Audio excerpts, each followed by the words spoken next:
여보세요, 기사님이시죠? 네. 이게 보니까 우리 이 저희들 그 상담 이리저리 들어오는데 항상 이런 경우가 저기 선생님 말고는 몇 건이 또 계속 있더라고요. 네. 제가 볼 때는 이게 지금 그 렌터카 그 뭐 공제조합이나 이런 데서 이번에 그 저기 대법원 판례가 나오는 걸 딱 잡아가지고 돈 되겠다 싶으니까 막 무한적으로 뿌리고 있는 것 같거든요. 네. 이걸 어떻게든 우리가 뭐 좀 그 대응을 해야 되는데 선생님처럼 처음에 딱 받으면 이제 당황해서 대리기사들이 어떻게 할 줄 몰라서 이런 사람들이 적지 않기 때문에 제가 이제 제대로 정리해서 공지도 올리고 이러려고 그러거든요. 네. 그래서 일단은 지금 그게 서류가 오고 그 내용들을 간단하게 멘트 몇 마디 좀 담아서 제가 녹음 자료를 좀 쓸 수 없을까요? 지금 이 전화 상태로 그 어저께 얘기하셨던 그 하소연 있지 않습니까? 그걸 그냥 자연스럽게 몇 마디만 좀 해주셔요. 그럼 그 중에서 일부를 따가지고 이런 우리 대리기사들이 이런 사례로 요즘 굉장히 어려움을 겪고 있다. 이런 부분을 이렇게 대처해야 된다라고 하는 그 내용으로 그 영상을 만들까 싶어서 그런 거지. 이런 사례에 생생한 목소리를 내주시면 그것이 설득력이 있지 않을까 싶어서 내가 말씀드립니다. 지금 해주세요. 예.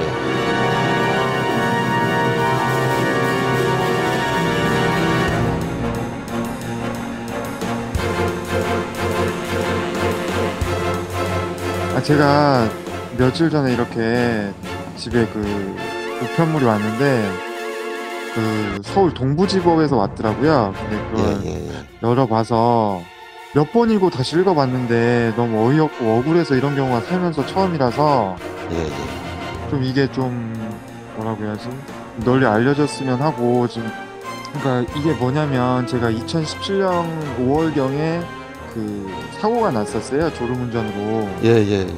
대리운전 하시다가. 근데 그 신호 대기하던 차량을 제가 부딪혔는데 제가 운전하던 차가 렌트카였어요. 그래서 이렇게 좀 사고 나서 보험 처리를 다 했어요. 대리운전에서 가입된 보험으로 해서 정상적으로 하고 면책금도 30만 원 내고 그렇게 해서 사고 처리가 종결이 됐는데 지금 거의 3년이 다 돼가는데 갑자기 소장이 날라온 거예요, 저한테. 그러니까 내용이 뭐냐면 그 보험회사에서 피해자분들한테 뭐 차량 그 수리비랑 피해자 뭐 병원비 이런 거 해서 330만 원을 지불했다가 다시 그 렌터카 공제조합에 부상금을 청구해서 다시 돌려받은 거예요. 그래서 이게 유효기간이 3년인데 이제 3년이 다 돼가니까 제 생각엔 렌터카 공제조합에서 이제 거의 막바지니까 이제 다시 그 돈을 돌려받으려고 자기들이 내친 돈을 돌려받으려고 저한테 이제 소송을 한 거예요. 근데 저는 이거 어이가 없잖아요. 아무리 억울하고 저는 정상적으로 보험을 가입하고 이렇게 그 손님이 대리운전을 불러서 가서 운행을 한 죄밖에 없는데 지금 이제 와서 다시 330만 원을 저한테 지불하라고 하는 거는 저는 도무지 이해도 안 되고 너무 억울하고 전국에 계신 대리운전에 종사하시는 분들이 누가 마음 편히 일을 하시겠어요. 그렇지 않아도 이렇게 약주하신 분들을 모시는 건데 그 일만으로도 정신적인 스트레스를 받고 업무를 임하는데 이런 것까지 오면 황당하네요, 정말. 마음 편히까지는 아니더라도 무엇을 믿고 일을 할 수 있는지 저는 의문이에요.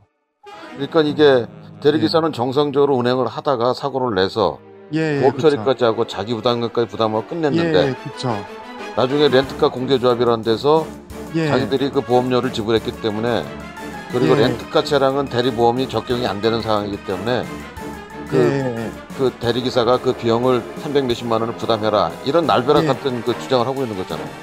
그쵸. 근데 그러면 그 렌트카 뭐 특이하게 그게 있으면 제가 운전하기 전에 얘기를 해주든가 그런 부분도 없고 보험사 측에도 그 종결되면서 저한테 뭐 나중에 부상금이 청구될 수도 있다 이런 부분도 전혀 얘기해 준 게 없고. 그렇죠. 아니 그리고 기사님께서 그것이 렌트카인지를 어떻게 알 수가 있겠어요, 그렇죠? 그니까요. 하고 그런 거 붙여져 있다고 해도 법인차일 수도 있고. 그렇죠. 제가 그냥 고객님한테 약조하신 분한테 이거 렌트카요 이렇게 물어볼 수는 없는 부분이잖아요. 그렇죠.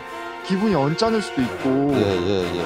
그 실제로 대리기사는 그 콜센터가 만들어진 콜을 받아가지고 자기가 노동을 통해서 20%를 콜센터에 떼주고 80%를 자기가 수입으로 받는 이런 직업인데, 그렇죠. 실제로 그것이 대리기사가 운행을 할 수 없는 불량 그 어떤 대리운전 불가능 차량이라고 한다면 그 일차적인 책임은 이 콜을 만들어낸 콜센터가 져야 되는 거잖아요, 사실은요. 그렇죠? 그렇죠. 그 불량 상품을 대리기사들한테 판매를 해서 그렇게 된 거잖아요. 예.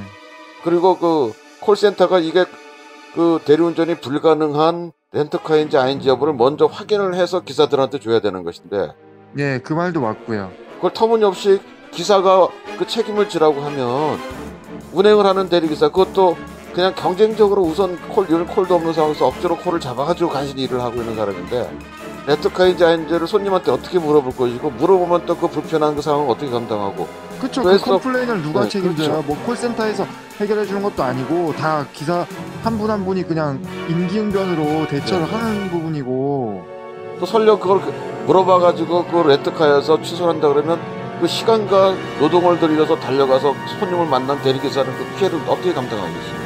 그러니까 저희는 시간 싸움인데 그러니까 1분 1초가 아깝고. 근데 저는 이건 콜센터도 문제지만 렌터카 공제조합에서 악의적으로 이렇게 뭘 하는 부분이 많은 것 같아요. 그렇죠. 이번에 거는 여태껏 이런 일이 없었는데, 예. 그전에도 렌트카를 다 기사들이 운행을 해서 사고가 나도 그런 걸로 문제제기가 없었기 때문에. 그러니까 전 너무 황당하고 저도 지금 계속 이거 소장을 송달 받은 후로부터 일은 계속 하고 있는데 예, 진짜 예. 막 너무 스트레스 받고 막 빈혈기 나고 막. 그렇죠. 이거 예. 무서워서 어떻게 저기 대리운전을 하겠어요. 그렇죠? 예. 그래서 그러니까 저 지금 참 뭐라고 지금 말로는 그렇고 제 심정이 그렇습니다. 그래서 너무 억울하고 이래서 예. 이거를 잘 뭐라고 하지? 합법화가 돼야 된다고 생각하나? 아무튼 그렇게 생각해요. 저는 뭐 이렇게 불법으로 이렇게 운행을 한 것도 아니고 정식으로 회사에 소속돼 있는 대리기사로서 콜을 받고 FM대로 그냥 운행을 한 거예요. 그렇죠. 대리기사는 지극히 정상적으로 운행을 했고, 굳이 그러니까 문제가 된다면 이게 사고를 낸 거지만 사고 낸 것도 정상적으로 다 처리했잖아요. 네, 제가 뭐 음주운전한 것도 아니고 그렇죠. 그렇게 했는데 그래서 다 종결 처리됐는데 이제 3년이 다 돼서 집으로 그 우편물이 송달해서 그걸 몇 번이고 있는 저는 그렇죠. 예, 이게 얼마나 황당하겠어요. 솔직히 막 심장도 떨리고 뭐 이거 일을 해야 되나 말아야 되나 막. 그래도 이렇게 우리 서로 간에 통화라도 해서 서로 간에 그 위로도 하고 정보도 교환할 수 있는 자체가 그나마 다행인데, 그것도 없어서 그냥 그런 그 통지를 바꿔서 혼자서 끙끙대는 우리 대리기사들이 얼마나 많겠어요. 그렇죠? 그쵸, 많죠. 생길 거고. 예. 그래서 제 심정을 글로 좀 알아줬으면 합니다. 좀 이거 진짜 좀. 일단은 이제 이의 신청을 하셨다고 하니까 그나마 다행이고요. 예. 이게 이제 이 신청을 2주간의 기간 내에 안 하면 이게 이제 확정이 돼서 그 비용을 그대로 토해내야 되는데, 일단 이렇게 이의 신청을 했기 때문에 아시다시피 이게 이제 민사소송으로 넘어가요. 예. 그럼 민사소송을 걔네들이 할 거냐 안 할 거냐가 이제 걔네들의 판단인데, 기왕이 다른 사례를 보면 얘네들이 민사소송에 들어가는 비용을 납부를 하더라고요. 예. 그러면 얘네들 민사소송할 의지가 있다는 얘기가 되는 거거든요. 예.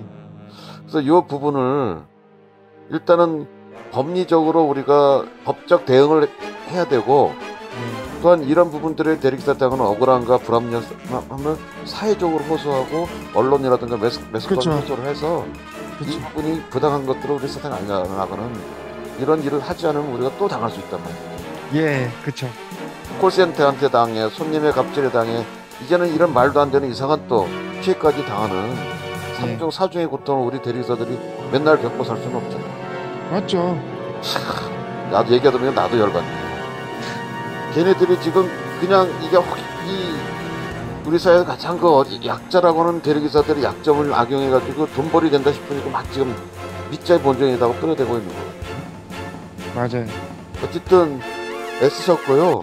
일단은 지금 이후에 진행되는 과정을 저희들도 회의를 좀 하고 있고, 또 이런 사례들이 좀 모여야 돼. 우리가 매스컴을 좀 그 호소를 하려면. 그래서 네, 이런 사례들 알겠습니다. 몇 개 해서 예, 한번 이제 이렇게 해서 이것을 그 우리가 저기 영상으로도 해서 유튜브에 호소도 하고 예, 또한 적절한 기회 때 우리가 예, 언론이라든가 세상에 네. 이렇게 공론화 시켜서 이걸 문제로 우리가 이거 어떻게든 극복하자. 네.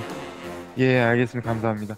이렇게 어쨌든 이번 기회를 통해서 좀 멀리 떨어져 있더라도 예, 가까이 있으면 얼굴이라도 뵙겠지만 예, 알겠습니다. 이건 뭐 이렇게라도 해서 서로 한번 소통을 해서 이 어려운 시절을 버텨보자고요. 예, 감사합니다.